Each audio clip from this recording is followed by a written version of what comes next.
नमस्कार दोस्तों। आज हम सुनने जा रहे हैं ममता कालिया जी द्वारा लिखित एक प्रसिद्ध कहानी बोलने वाली औरत। तो चलिए चलते हैं कहानी की ओर। यह झाड़ू सीधी किसने खड़ी की? बीजी ने त्योरी चढ़ाकर विकट मुद्रा में पूछा। जवाब न मिलने पर उन्होंने मीरा को धमकाया, इस तरह फिर कभी झाड़ू की तो। वे कहना चाहती थी कि मीरा को काम से निकाल देंगी, पर उन्हें पता था नौकरानी कितनी मुश्किल से मिलती है। फिर मीरा तो वैसे भी हमेशा छोड़ो छोड़ो मुद्रा में रहती थी। मैंने नहीं रखी, मीरा ने अटकर जवाब दिया। क्यों रखी थी? तुझे इतना नहीं मालूम कि झाड़ू रखने से घर में दलिद्दर आता है, कर्ज बढ़ता है, रोग जड़ पकड़ लेता है? यह तो मैंने कभी नहीं सुना। जाने कौन गांव की है तू? माँ के घर से कुछ भी तो सीख कर नहीं आई। काके का काम वैसे ही ढीला चल रहा है और तू और झाड़ू खड़ी रख, यही सीख है तेरी? मेरा ख्याल है कि झाड़ू गुसल खाने के बीचों बीच भीगती हुई पसरी हुई छोड़ देने से दलिद्दर आ सकता है। तीलियां गल जाती हैं, रस्सी ढीली पड़ जाती है और गंदी भी कितनी लगती है। आज तो मैंने माफ कर दिया, फिर भी कभी झाड़ू खड़ी न मिले, समझी? इस बात में कोई तुक नहीं है। बीजी झाड़ू कैसे भी रखी जा सकती है? बीजी झुंझला गई। कैसी जाहिल और जिद्दी लड़की ले आया है काका। लाख बार कहा था इसको देसिन से ब्याह न कर, पर नहीं, उसके सिर पर तो भूत सवार था। शिखा को हंसी आ गई। बीजी अपने आप को बहुत सही और समझदार मानती हैं, जबकि अक्सर उनकी बातों में कोई तर्क नहीं होता। उसे हंसते देखकर बीजी का खून खौला गया। इसे तो बिल्कुल अकल नहीं, उन्होंने मीरा से कहा। बीजी चाय पिएंगी? शिखा ने पूछा। बीजी उसकी तरफ पीठ करके बैठी रही। शिखा की बात का जवाब नहीं देना उन्होंने जरूरी समझा। वैसे भी उनका ख्याल था कि शिखा के स्वर में खुशामद की कमी रहती है। शिखा ने चाय का गिलास उनके आगे रखा तो वे भड़क गई। वैसे ही मेरा कब्ज के मारे बुरा हाल है, तो चाय पिला पिला कर मुझे मार डालना चाहती है। शिखा ने और बहस करना स्थगित किया और चाय का गिलास लेकर कमरे में चली गई। शिखा का शौहर कपिल अपने घर वालों से इन अर्थों से भिन्न था कि आमतौर पर उसका सोचने का एक मौलिक तरीका था। शादी के ख्याल से जब उसने अपने आसपास देखा तो कॉलेज में उसे अपने से 2 साल जूनियर बीएससी में पढ़ती शिखा बहुत अच्छी लगी थी। सबसे पहली बात यह थी कि वह उन औरतों से एकदम अलग थी जो उसने परिवार और अपने परिवेश में देखी थी। शिखा का पूरा नाम दीप शिखा था, लेकिन कोई नाम पूछता तो महज नाम नहीं बताती। मेरे माता पिता ने मेरा नाम गलत रखा है, मैं दीप शिखा नहीं अग्निशिखा हूँ, वह कहती। अग्निशिखा की तरह ही वह हमेशा प्रज्वलित रहती, कभी किसी बात पर, कभी किसी सवाल पर। तब उसकी तेजी देखने लायक होती। उसकी वक्रता से प्रभावित होकर ही कपिल ने सोचा वह शिखा को पाकर रहेगा।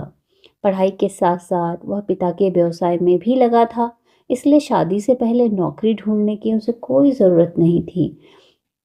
बिना किसी आडंबर, दहेज या नखरे के एक सादे समारोह में वे विवाह सूत्र में बंध गए।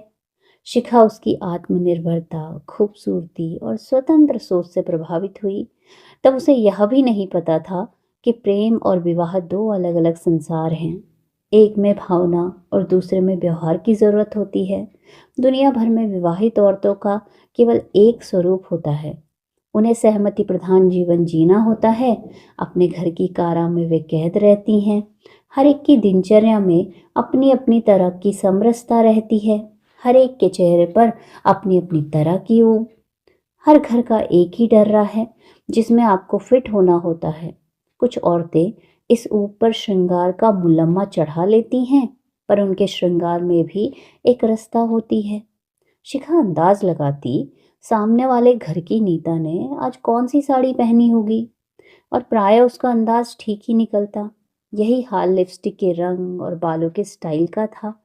दुख की बात यही थी कि अधिकांश औरतों को इस ऊब और कैद की कोई चेतना नहीं थी।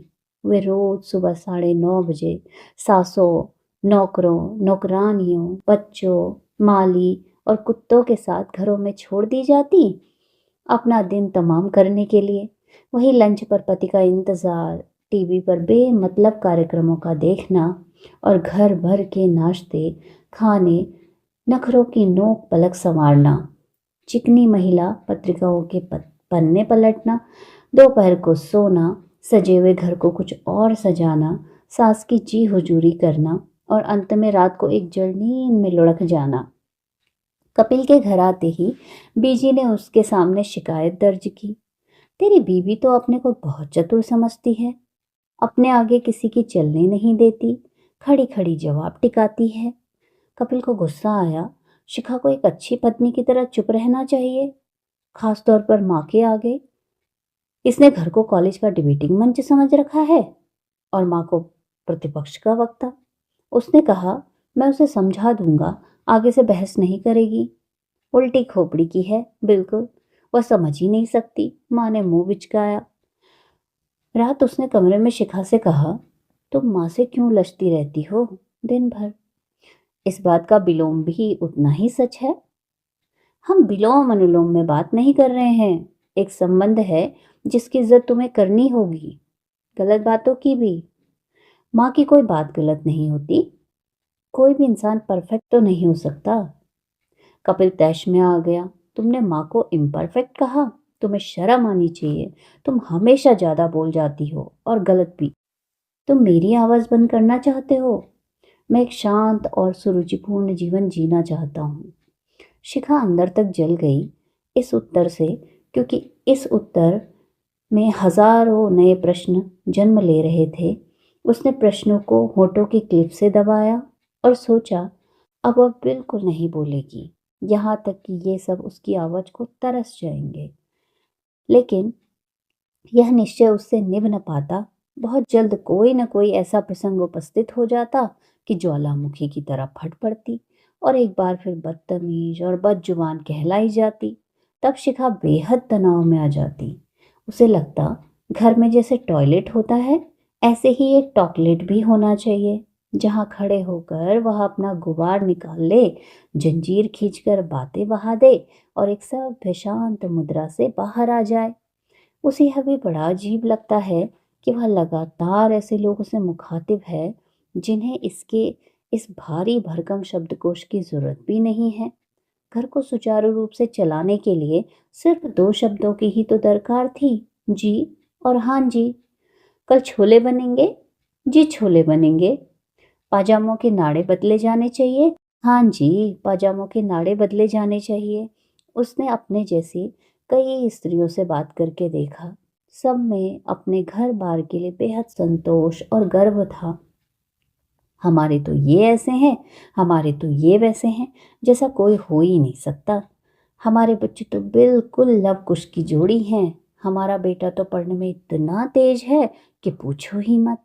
शिखा को लगता उसी में शायद कोई कमी है, जो वह इस तरह संतोष में लबालब भरकर मेरा परिवार महान के राग नहीं अनाप सकती। रातों को बिस्तर में पड़े पड़े वह देर तक सोती नहीं, सोचती रहती उसकी नियति क्या है।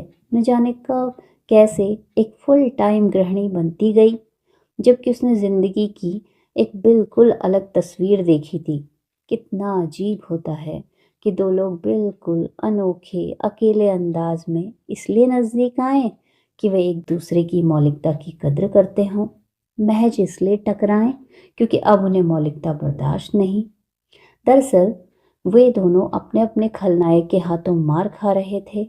यह खलनायक था रूटीन, जो जीवन की खूबसूरती को दीमक की तरह चाट रहा था। कपिल चाहता था कि शिखा एक अनुकूल पत्नी की तरह रूटीन का बड़ा हिस्सा अपने ऊपर ओढ़ ले और उसे अपने मौलिक सोच विचार के लिए स्वतंत्र छोड़ दे। शिखा की भी यही उम्मीद थी। उनकी जिंदगी का रूटीन या ढर्रा उनसे कहीं ज्यादा शक्तिशाली था। अल सुबह कॉलबेल की पहली कर्कश ध्वनि के साथ जग जाता और रात 12 के टन टन घंटे के साथ सोता। बीजी घर में इस रूटीन की चौकीदार तैनात थी। घर की दिनचर्या में जरा सी भी देर सवेर उन्हें बर्दाश्त नहीं थी। शिखा जैसे तैसे रोज के काम निपटाती और जब समस्त घर सो जाता, हाथ मुंह धो कपड़े बदल एक बार फिर अपना दिन शुरू करने की कोशिश करती। उसे सोने में काफ़ी देर हो जाती और अगली सुबह उठने में भी। उसके सभी आगामी काम थोड़े पिछड़ जाते। बीजी का हिदायतनामा शुरू हो जाता। यहाँ आधी आधी रात तक बत्ती जलाकर क्या करती रहती है तू? ऐसे कहीं घर चलता है क्या? ससुर 194 में सीखा हुआ मुहावरा भी टिका देते, early to bed early to rise वगैरह वगैरह। हिदायतें सही होती पर शिखा को बुरी लगती।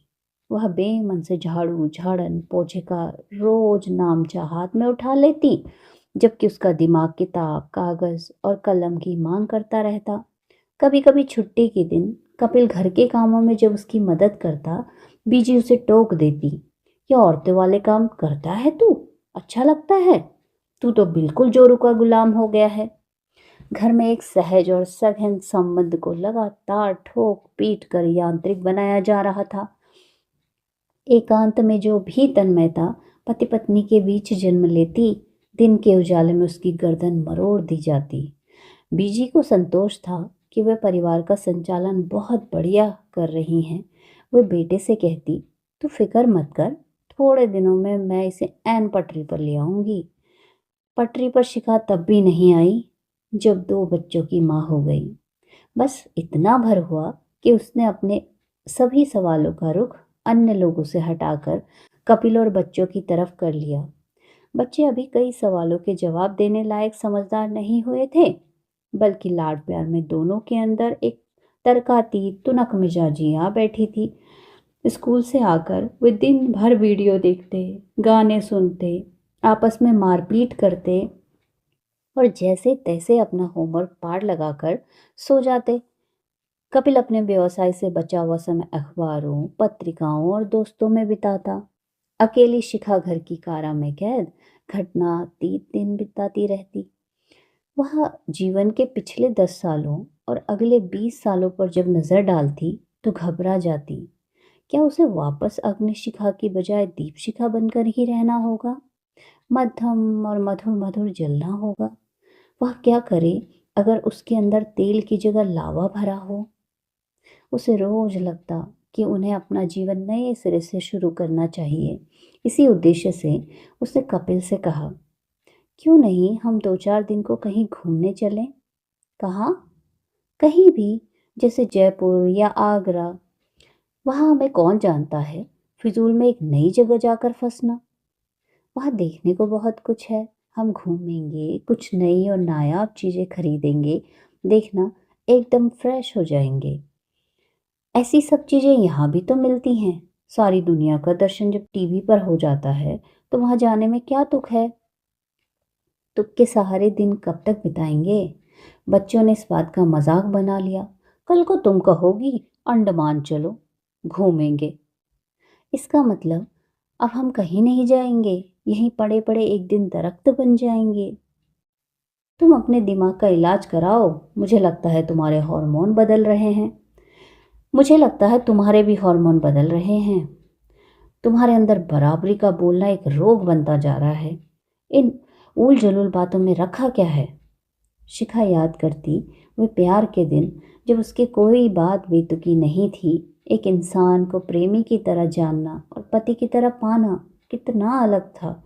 जिसे उसने निराला समझा वही कितना औसत निकला। वह नहीं चाहता कि जीवन के ढर्रे में कोई नयापन या प्रयोग।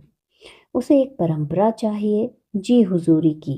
उसे एक गांधारी चाहिए जो जानबूझकर न सिर्फ अंधी हो बल्कि गूंगी और बहरी भी। बच्चों ने बात दादी तक पहुंचा दी। बीजी एकदम भड़क गई। अपना काम धंधा छोड़ कर काका जयपुर जाएगा? क्यों? बीबी को सैर कराने। एक हम थे, कभी घर से बाहर पैर नहीं रखा। और अब जो आप तीर्थ के बहाने घूमने जाती हैं वो? शिखा से नहीं रहा गया। तीरथ को तो घूमना कहती है, इतनी खराब जुबान पाई है तूने, कैसे गुजारा होगा तेरी गृहस्थी का? काश गोदरेज कंपनी का कोई ताला होता मुंह पर लगाने वाला, तो ये लोग उसे मेरे मुंह पर जड़कर चाबी सेफ में डाल देते। शिखा ने सोचा, सच ऐसे कब तक चलेगा जीवन? बच्चे शहजादों की तरह बर्ताव करते, नाश्ता करने के बाद जूठी प्लेटें कमरे में पड़ी रहती मेज पर। शिखा चिल्लाती, यहाँ कोई रूम सर्विस नहीं चल रही है, जाओ अपने जूठे बर्तन रसोई में रख कर आओ। नहीं रखेंगे, क्या कर लोगी, बड़ा बेटा हिमाकत से कहता। न चाहते हुए भी शिखा मार बैठती उसे। एक दिन बेटे ने पलट कर उसे मार दिया, हल्के हाथ से नहीं, भरपूर घुसा मुंह पर। होंठ के अंदर एक तरफ का मांस बिल्कुल चिथड़ा हो गया। शिखा सन्न रह गई। न केवल उसके शब्द बंद हो गए, जबड़ा भी जाम हो गया। बर्तन बेटे ने फिर भी नहीं उठाए। वे दोपहर तक कमरे में पड़े रहे। घर भर में किसी ने बेटे को गलत नहीं कहा। बीजी एक दर्शक की तरह वारदात देखती रही। उन्होंने कहा, हमेशा गलत बात बोलती हो, इसी से तो दूसरे का खून खौलता है। शुरू से जैसे तूने ट्रेनिंग दी वैसा वह बना है। ये तो बचपन से सिखाने वाली बातें हैं। फिर तू बर्तन उठा देती तो क्या घिस जाता। उन्हीं के शब्द शिखा के मुंह से निकल गए। अगर ये रख देता तो इसका क्या घिस जाता। बदतमीज कहीं की, बड़ों से बात करने की अकल नहीं है, बीजी ने कहा। कपिल ने कहा, पहले सिर्फ मुझे सताती थी, अब बच्चों का भी शिकार कर रही हो। शिकार तो मैं भी हूँ, तुम सब शिकारी हो, शिखा कहना चाहती थी, पर जबड़ा एकदम जाम था। होंठ अब तक सूज गया था। शिखा ने पाया, परिवार में परिवार की शर्तों पर रहते रहते न सिर्फ वह अपनी शक्ल खो बैठी है, वरन अभिव्यक्ति भी खो बैठी है। उसे लगा वह ठूस ले अपने मुंह में कपड़ा या सी डाले इसे लोहे के तार से। उसके शरीर से कहीं कोई आवाज न निकले, बस उसके हाथ पांव परिवार के काम आते रहें। न निकले इस वक्त मुंह से बोल, लेकिन शब्द उसके अंदर खलबलाते रहेंगे। घर के लोग उसके समस्त रंध्र बंद कर दें, फिर भी ये शब्द अंदर पड़े रहेंगे, खौलते और खदकते। जब मृत्यु के बाद उसकी चीर फाड़ होगी तो ये शब्द निकल भागेंगे शरीर से और जीती जागती इबारत बन जाएंगे।